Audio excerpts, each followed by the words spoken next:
కలవకుర్తిలో హరీష్ రావు మాట్లాడుతున్నారు. ప్రస్తుతం ఆ లైవ్ చూద్దాం. బ్రాంచ్ కెనాల్ మా బాలరాజ్ గారికి కూడా ఈ సంవత్సరం నీళ్ళు ఇచ్చే ప్రయత్నం చేస్తున్నాం.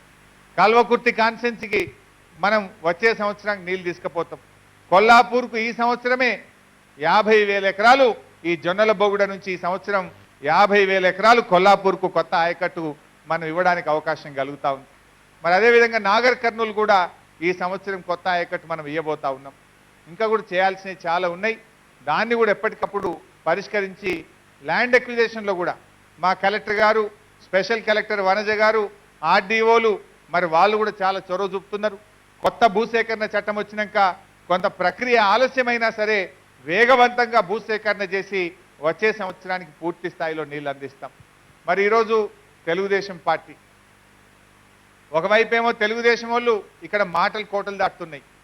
ఢిల్లీలో చంద్రబాబు నాయుడు మన పాలమూరు ఎత్తిపోతల పథకాన్ని ఆపాలని ఇవాళ అపెక్స్ కమిటీ దగ్గర ఫిర్యాదు చేసిండు. ఏందట చంద్రబాబు ఏమంటుండు, పాలమూరు పథకం కొత్తది, ఇది టీఆర్ఎస్ పార్టీ మా అనుమతి లేకుండా కడుతున్నది, పాలమూరు ఎత్తిపోతల పథకాన్ని వెంటనే ఆపాలని సుప్రీంకోర్టులో కేసేసిండు. సుప్రీంకోర్టు ఏమన్నది, ఇది మాకు సంబంధం లేదు, కేంద్ర ప్రభుత్వం దగ్గర బొమ్మన్నారు. ఇప్పుడు చంద్రబాబు మళ్ళా కేంద్ర ప్రభుత్వం దగ్గర వేసి ఢిల్లీలో లాబియింగ్ చేసి పాలమూరు మీద ఇవాళ అపెక్స్ కమిటీ పిలవాలని చెప్పి ఇవాళ కేంద్ర ప్రభుత్వం మీద ఒత్తిడి తెస్తా ఉన్నాడు.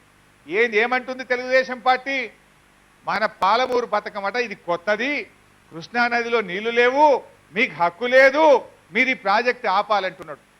మరి ఇవాళ మహబూబ్ నగర్ జిల్లాలో ఉండే తెలుగుదేశం నాయకులు కానీ ఈ తెలంగాణలో ఉండే తెలుగుదేశం నాయకులు ఇవాళ చంద్రబాబును ఏ రకంగా సమర్థిస్తారో ఇవాళ ప్రజలకు సమాధానం చెప్పాలి.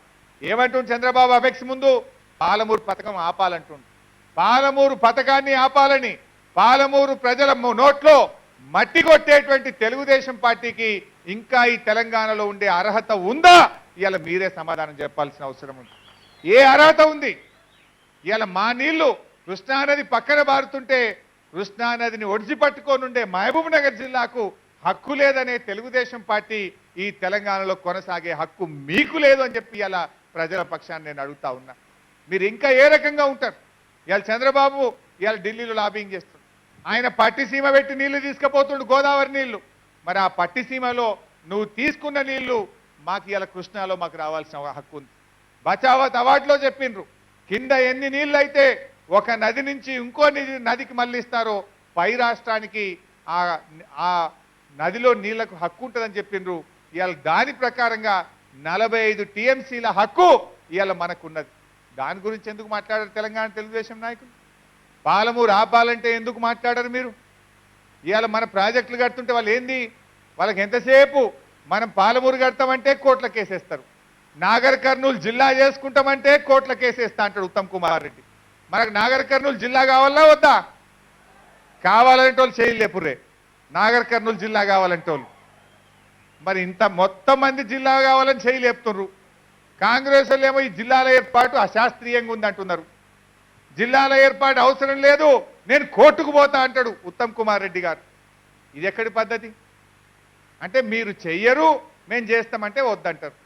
ప్రాజెక్టులు మీరు కట్టరు, మేము ప్రాజెక్టులు కట్టమంటే కోర్టుకు పోతారు. అంటే ఇలా కాంగ్రెస్ అయినా తెలుగుదేశం అయినా ఎట్లా తయారైందంటే అభివృద్ధి నిరోధకులుగా తయారైంది. అంటే వాళ్ళ హయాంలో చంద్రబాబు నాయుడు కొట్టినట్టు ఎలక్షన్ల ముంగట కొబ్బరికాయ కొట్టాలి, ఎలక్షన్లు అయినాక మర్చిపోవాలి. కల్వకుర్తికి 99లో కొబ్బరికాయ, 2003లో కొబ్బరికాయ, 2 కొబ్బరికాయలు కొట్టిండు, బయటపడ్డాడు. అంటే మనం కూడా అట్లా చేయాలనుకుంటున్నారు వాళ్ళు. కానీ ఈ కేసీఆర్ గారు ఆయన లక్ష్యం ఒక్కటే, 1 కోటి ఎకరాల మాగానిగా ఈ తెలంగాణ మార్చడమే మన ముఖ్యమంత్రి కేసీఆర్ లక్ష్యం. ప్రతి నియోజకవర్గానికి 1,00,000 ఎకరాలకు నీళ్లు రావాలి, ఎక్కడ కూడా వలసలు ఉండద్దు, రైతు ఆత్మహత్యలు ఉండద్దు, ఆకలి చావులు లేని ఆకుపచ్చ తెలంగాణ నిర్మాణమే మన ముఖ్యమంత్రి కేసీఆర్ గారి లక్ష్యం.